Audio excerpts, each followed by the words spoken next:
One, two, three.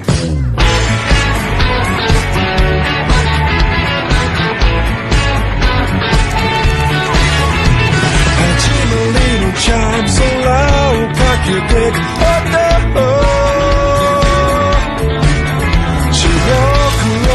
Assalamualaikum warahmatullahi wabarakatuh. Perkenalkan, kami dari kelompok 8. Kami akan mempresentasikan hasil diskusi kami yang berjudul Pengelolaan Tenaga Pendidik dan Kependidikan. Sebelum itu, perkenalkan terlebih dahulu, saya Claudia Putri Tabita sebagai moderator dan presentator pertama. Saya Sinta Mustika Sari sebagai presentator kedua. Saya Niken Triwendika sebagai presentator ketiga. Saya Salsa Maulani Arfis sebagai presentator keempat. Selamat menyaksikan. Nah, materi yang pertama adalah pengertian pengelolaan tenaga pendidik dan kependidikan. Sebelum itu, pengelolaan berasal dari istilah manajemen yang berarti proses pengaturan agar suatu kegiatan berjalan efektif dan efisien. Dalam konteks pendidikan, tenaga pendidik mencakup guru, dosen, serta pihak yang terlibat langsung dalam pembelajaran. Sedangkan tenaga kependidikan adalah mereka yang mendukung pendidikan secara administratif, seperti pustakawan, teknisi, laboran, dan pengawas. Menurut Undang-Undang Nomor 20 Tahun 2003, Pasal 39 Ayat 2, pendidik adalah tenaga profesional yang bertugas merencanakan, melaksanakan pembelajaran, menilai hasil belajar, serta melaksanakan penelitian dan pengabdian pada masyarakat, terutama di pendidikan tinggi. Sementara itu, tenaga kependidikan bertugas mendukung operasional pendidikan agar berjalan lancar meskipun tidak terlibat langsung dalam mengajar. Intinya, tenaga pendidik berfokus pada proses pengajaran langsung, sementara tenaga kependidikan berperan dalam menunjang aspek administrasi dan manajerial pendidikan. Keduanya memiliki peran penting dalam menciptakan sistem pendidikan yang efektif dan berkualitas.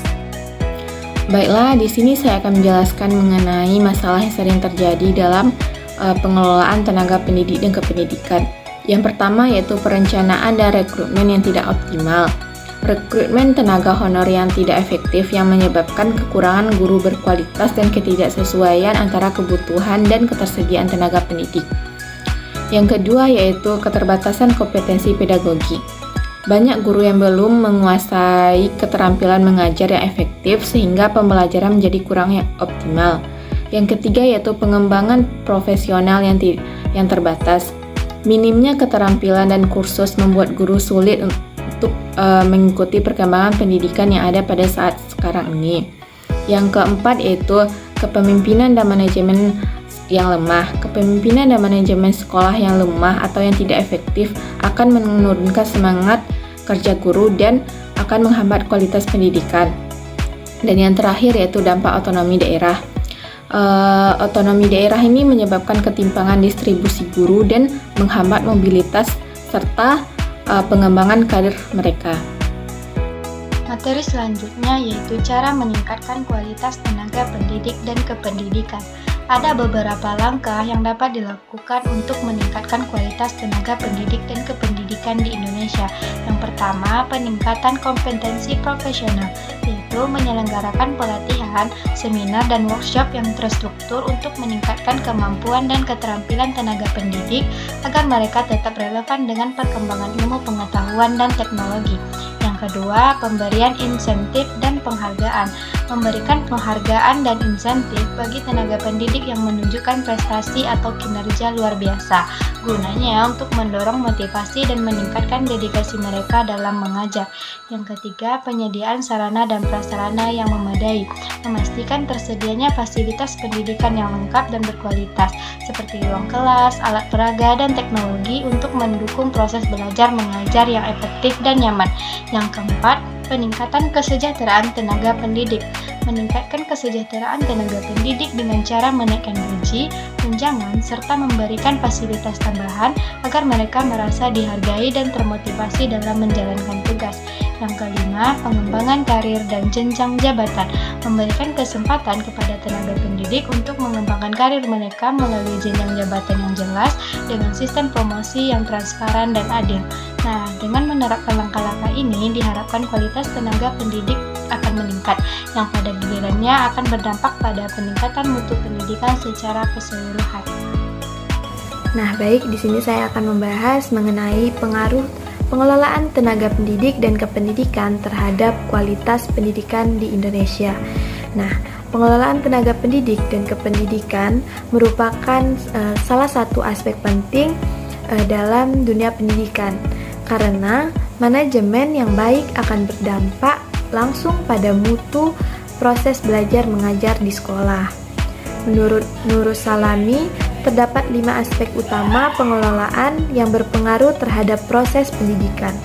Yang pertama itu adalah perencanaan tenaga kependidikan, di mana perencanaan yang matang dibutuhkan agar jumlah tenaga pendidik sesuai dengan kebutuhan. Tanpa perencanaan yang tepat, proses belajar mengajar akan terganggu karena ketidakseimbangan antara guru dan siswa. Nah, yang kedua itu adalah rekrutmen dan seleksi. Proses rekrutmen yang terbuka serta seleksi yang ketat akan memastikan hanya mereka yang benar-benar berkualitas dan kompeten yang akan mengisi posisi pendidik. Ini penting untuk menjamin mutu pembelajaran yang lebih baik. Nah, yang ketiga itu adalah pelatihan dan pengembangan. Pelatihan yang berkelanjutan akan membantu guru dan tenaga kependidikan untuk terus berkembang, baik dari sisi kemampuan mengajar maupun wawasan keprofesian. Dengan begitu, kualitas pembelajaran juga akan semakin terus meningkat.